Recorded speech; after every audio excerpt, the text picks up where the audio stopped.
Alright, what's going on, guys? Welcome back to the channel. Today we are doing an IAG Air Oil Separator Street Series install on this 18 STI. I've got Carl kind of hanging out over here, and it's his car. Looks pretty good. Pretty factory STI. So we're going to change that today by installing this. So we're going to do a detailed walkthrough on how to install one of these IAG Air Oil Separators. It shouldn't be too hard. There's only a couple tools you really need. Hose clamps are going to be your best friend in this one since we're pulling off a lot of hose and installing new hose. So with that, we're just going to jump into it. Not too much to talk about, so let's get going. So some of the stuff that comes with the kit, you're going to have a whole bunch of this PCV hose. There's a whole bunch of different assortments here. Some of them have these threaded caps on them that are going to go directly into the air oil separator. You don't need these, but I do recommend them since we're going to be pulling off some coolant lines. These are just hose clamp pliers to make sure that you're not leaking coolant everywhere, which is going to happen regardless. Plethora of random tools. We have 12s, 10s, 8s, some angled pliers, which I highly recommend you guys have these if you don't. The air oil separator itself is relatively straightforward and explainable. Brackets, more clamps, a whole bunch of different elbows, PCV system parts, and then a razor blade is something else that you're going to need because we are going to have to cut this hose to length. And then lastly, just IAG gives you a whole bunch of zip ties. Really appreciate it. That way you don't have to go out and buy some more. So with this, we're just going to jump straight into the car. I will show you guys what to take off and then where to start installing all of this good stuff. Alright, so the first thing you're going to have to do when doing this, you're going to have to take out the intercooler, and I took out the battery just to make a little more room. You don't have to do that, but I wanted to. Just because there are some ventilation ports down on the driver's side of the head that you're going to have to get to. So if you want to take it out, take it out. Intercooler, 12mm bolts on both sides, the bypass valve, and then the crossover tube bolts, and that comes right out. Now with this, once we get all of that taken out, there are these two white ventilation ports, one on each side. So one on the passenger side, and then one down there on the driver's side. We need to disconnect both of those. There's two electrical connectors, so as you can see on the top of it, right up there, there's an electrical connector, and then right below it, there's the actual PCV tube. So we need to disconnect both of these guys, and then from there, we need to start rerouting some of the PCV lines. Alright, once you have those two disconnected, the next one you're going to have to do is this ventilation port up by the boost controller. So this one's also the same as the others, push in the electrical connector and just pull them apart. And then disconnect this one, electrical connector. And we can pull that breather port right out. So once you have the crossover tube out, you can go ahead and set it aside, and that's going to free up a lot of room. This is going to make it a lot easier to put the intercooler in and take it out in the future. So just keep in mind where these electrical connectors are that you've disconnected. There should be one over behind the upper coolant expansion tank, one right in front of the master cylinder brace, and then that other smaller electrical connector up here, as well as the one that we just pulled out that was in the front of boost control solenoid section area. Alright, so after you've disconnected the couple PCV valves up here, we're gonna have to pull off the breather line that is in front of there's two breather lines down here coming off the head on the passenger side of the car. You're gonna want to pull off the one that is forward most to the front of the car, and then that's gonna end up routing up and through here to this guy, and we're gonna have to pull that guy completely out. So we're gonna pull that off. I highly suggest if you have some angled pliers, go ahead and grab them because it's gonna make your life a hell of a lot easier when trying to pull it out. We're gonna get that guy pulled out, pull out this hose, and then we will jump over to the driver's side and get that one pulled out.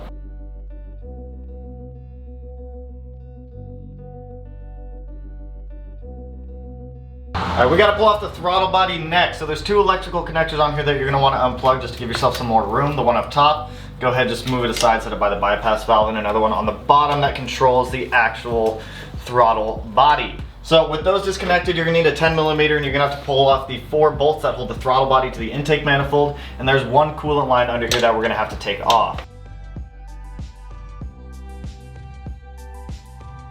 Alright, so like I was saying, right down there on the bottom of the throttle body where you can kind of see it, there's that coolant line that comes off. I just threw a set of clamps on there, and that routes over by the turbo. So we're gonna have to pull off that one clamp on the bottom of the intake manifold to get that hose off. Once we get that off, we're gonna be pulling off some more of these PCV system components up here, but for now we'll focus on just getting this guy off. Alright, so now that you have that little vacuum nipple off, if you follow that around, you'll see it goes to, I guess, like a vacuum pressure sensor. And then if you follow that up, it goes to another PCV sensor. So we need to disconnect that and pull the entire piece out of the car. It's a little annoying because there's like 100 things down here, but just unplug it and get it pulled out. So after you get that OE PCV system piece out, it is located just under the turbo if you are having trouble finding it. I'll show you in a second. But you're gonna wanna grab this I guess, Y PCV fitting. IAG supplies this, and you're going to want to route this so that way this nipple goes underneath the turbo inlet, and you're going to stick this right inside of that OE hose. Now, if your OE hose is beat up and chewed up, they do supply you with a new one, so if you need to, reuse that one or use the one that is supplied. Just stick it in there. Super easy to do. Probably the easiest part of the install. So right down here underneath the turbo, you can see we've just put that new PCV valve system component in. It's that little Y connector that IAG provides, and it goes right under the turbo inlet housing. Now with that, you're gonna want that little Y coming right off of it, going underneath of the turbo inlet, just so you have room to put the hose on. Now that we've kind of got the PCV system going here, we're gonna start jumping over to the electrical connectors on those pieces that we pulled off over here, and then the one up front underneath the boost control solenoid cover. We're gonna have to pull some of the pins out of the factory components that we took out, put them in there, and then tape them up just so they're somewhat weather sealed so no water will get in there. So now that we've got the crankcase area set up, we can go ahead and start removing some of the electrical connectors. So if you look inside of all of the white plugs that we pulled out, you'll see a small little electrical connector in there. We'll pull those out just using some of these needle nose pliers, but we'll get to that in a moment. So with the 2017 and up models, you've got this small little electrical connector up here that we're gonna have to take off, just because we're gonna have to end up plugging that back into the PCV system, just so it tricks it. So go ahead and remove that. It's just a couple zip ties. You can cut them, you can pull them off, you can do whatever you gotta do to get them out, but just get them out of there. So now that we've got the mini harness pulled off, you're gonna go ahead and plug in the smaller side back into the electrical connector over here, and then that's gonna keep this side exposed. Now what we need to do is inside of all these, like I said, there's these electrical jumpers. You're just gonna take a little pair of needle nose pliers or whatever you have and just pull them right out.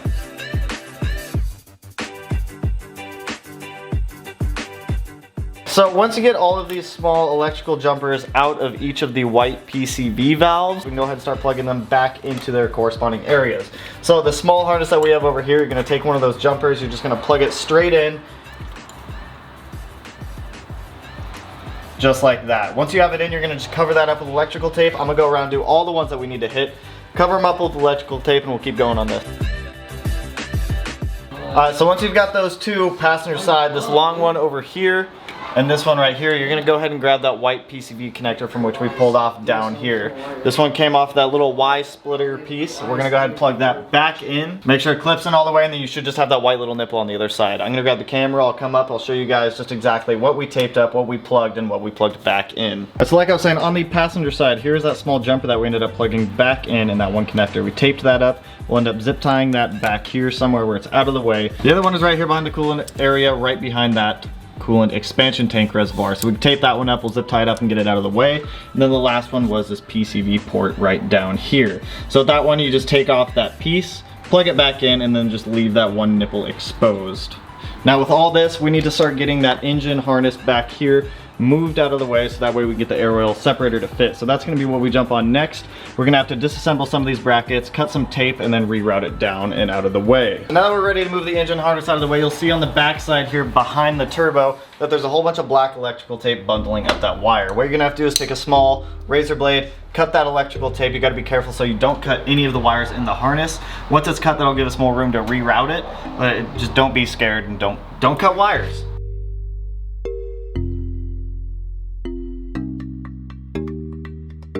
Then once you have that backside cut, go ahead and take off the 10mm bolt that is hiding right behind that engine harness. You're just gonna remove it from the firewall. Once you got that 10mm out, what you're gonna have to do is flip this engine harness around a little bit so you can see the backside of it. Now on it, you'll see that there is a bracket. You're gonna have to remove that bracket. Just stick a small flathead screwdriver in there and it should come out no problem. The bracket will be this nice looking U piece. You can just go ahead and set it aside for now. We are not gonna end up reusing that. All right, the next thing that we're gonna do is a little sketchy, but you gotta do it. So these brake lines back here going off the ABS system, we're gonna have to push them back towards the firewall, and these ones over here that are near the strut tower, pull them up a little bit. You do not want to bend these way too hard or else you're gonna end up busting a line, so be careful when you're doing this. Alright, so to give you guys a rundown right here, so right over here on the back side of the wiring harness, this is where you're going to cut that electrical tape to give yourself some more room. The O2 sensor up here, you're going to want to remove that electrical tape that's keep this coiled. So that way you have a lot more room to move this guy around. That small pop clip that we just took off was right down there. So if you're looking at your coolant expansion tank reservoir, look right below it and you'll see where that pop clip is. And then finally, that bracket that we pulled off was right over here, so just make sure you're getting that out of the way. We just have it set aside for now. And then with the brake lines, like I said, be careful when you're routing these brake lines around. You don't want to bust these, you'll have an extremely bad day. Just gently bend them back towards the firewall, and then the ones up by the strut tower brace, just pull them up, so that way you have a little more room to get the air oil separator in there. So now that we've made room down here to actually get the AOS in here, we're gonna go ahead and get the AOS set up to be able to mount it to the strut tower and the firewall. So to prep the AOS to actually go in the car, we need to take these two coolant lines. These are the exact same length, so you can put either one in either location. But they both have these small AN fittings on the top of them, so they're gonna be relatively easy to put in. These are 7/8, so make sure you have a 7/8 open-end box wrench to be able to put these guys in. You're gonna screw one in the top and one in the bottom, so this is gonna feed the coolant into the air oil separator to keep everything nice and warm. If you don't have this, you can have freezing issues in the wintertime, so this is a big benefit to running the IAG Series 1. So we're gonna go ahead, we're gonna get these two lines installed, but while we're up here, we're gonna get this guy installed up here as well, just since we're already installing all these. And then we'll start putting the brackets on the back side.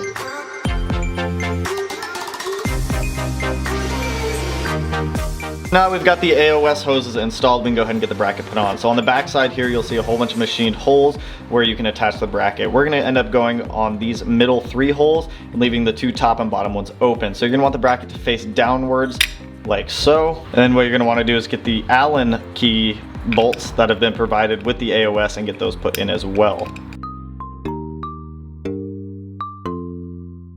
Now we've got the engine harness put out of the way, you're going to take the two 10mm supplied bolts from IAG and we're going to start getting these hand threaded in.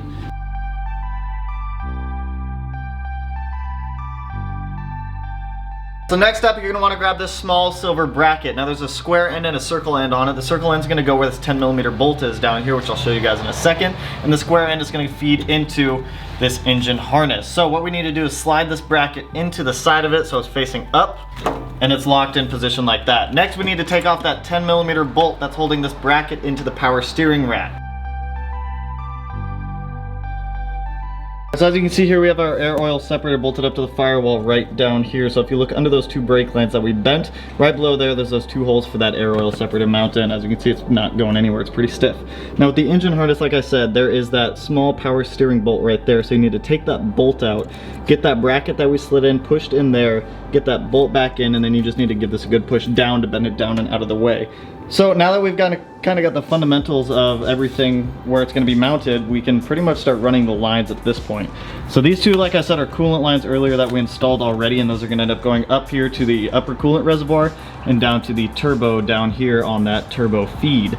So I'll review IAG's instructions just to get a brief overview of where everything goes in here, and then we'll start running all these lines.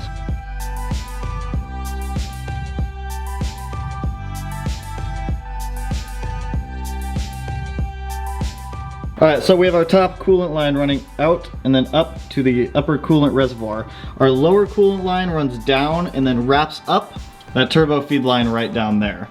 So get those clamps on, make sure you are going to lose some coolant in the process, so if you don't have any extra, make sure you have something, or just try not to lose a lot, be quick with it. So now that we've got the coolant lines done, we can start running the rest of the PCV line. So we have this one PCV line coming off the top, which is going to end up going to that nipple right there on the intake manifold where we remove that throttle body. So we can go ahead and get this guy thrown on there, zip tied up, and then we can start running the rest of the PCV lines for this, which I believe we still have 5 more to do. I know, so now that we have the AOS mounted up and we've got that throttle body put back on, we can go ahead and put the AOS drain line on. So there's a port on the very bottom of the AOS that you're going to end up putting this through, and then there's a small bracket you're going to end up sliding the other end through. So I'm going to get this routed, I'll bring the camera up and show you guys the routing that this guy goes.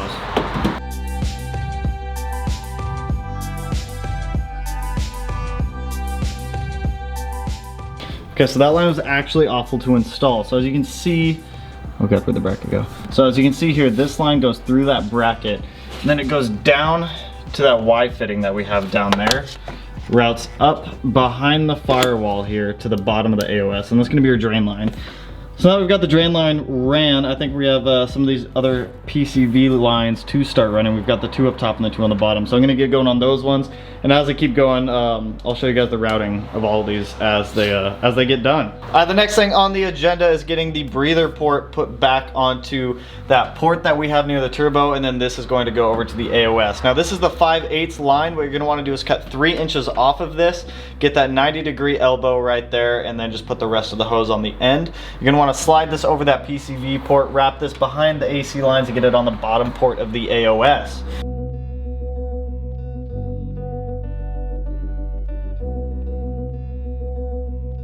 So now we have this giant line here that we need to do next. So this is going to end up going on that forwardmost breather valve that we opened up over here when we pulled off those factory lines. And that line's going to route around, end up going back to the AOS over here. So I'm going to do some routing with this guy, get it going on that, route it over, and then the remaining length of that hose is going to be used for the passenger side to go back to the AOS off of the head all over there. So I'm going to get this line thrown in on both sides. After I get that, I'll show you guys the routing of where you need to route this hose to make sure that everything fits nice and flush.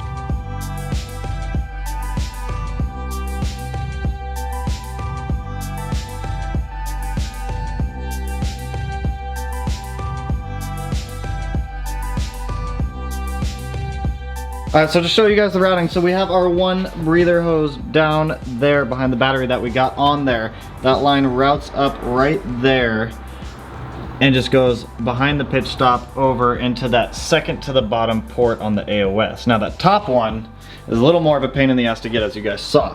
So that one wraps down through the turbo bracket, down under the coolant reservoir to the forwardmost port on the head down there underneath that bracket that I cannot get the camera to. Actually, it's right there. So with those, now all we have left are the 2 ports on the top of the AOS there, and those ones are relatively easy. So what you're gonna have to do is you're gonna have to get 2 of the 90-degree fittings that AOS or that IAG sends you. You're gonna want to grab one of those white sensors and put the jumper in it, and that's gonna plug into this front port right up here. You're gonna get that guy plugged in right there, and then rotate that 90 right there. So you're gonna have 2 inches of hose coming off that 90, and then that's gonna go over to the second or the middle port, and then that top or the far right port's gonna end up going back down to this one PCV valve that we still have down here that's open. So I'm gonna get these lines ran, show you the routing on those, and then that'll be it. We can start reassembling the car and make sure that it's you know, working.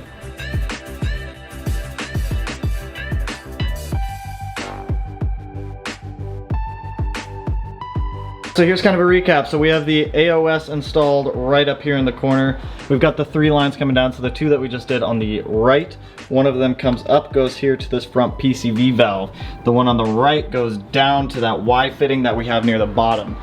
Make sure you have your throttle body tightened back down. Make sure you get your battery back in. And then make sure you have all of your lines in the back actually zip tied and up out of the way. It's gonna be kind of a pain in the ass to get your intercooler if you have a top mount back on with all these, but it is very possible. It's just a little bit of an inconvenience. So we're gonna get the intercooler thrown back on the car, start up the car, make sure everything runs right. I'm expecting there to be some white smoke from the coolant that leaked out from when we did the turbo coolant lines, but aside from that, everything should be good to go. So we're gonna wrap this up. All right, you guys, that is gonna wrap it up for today's install on the IAG Street Series Air Oil Separator on an STI or EJ based engine. It's relatively the same across all of them, with a little bit different across the generations and the years. If you have an FA, WRX, the process is a little bit different. IAG has some pretty good instructions on their website that you can follow to get this knocked out on your own car. Air oil separators are a great way to help prevent your engine from just detonating, blowing up, and grenading itself. And it's a good longevity mod for around $400. I will link below a couple IAG Street Series AOSs for a couple different generations if you are looking to pick one up. Ooh! Anyways, I appreciate all the time you guys spend here on the channel, and if this video helped you, smash that like button. If it didn't help you, still smash that like button. Just smash the like button all you want if that's what you're into. Ooh! And if you're not already subscribed to the channel, you guys can do that right up here today, and I will catch you guys in the next video. Peace out, homies.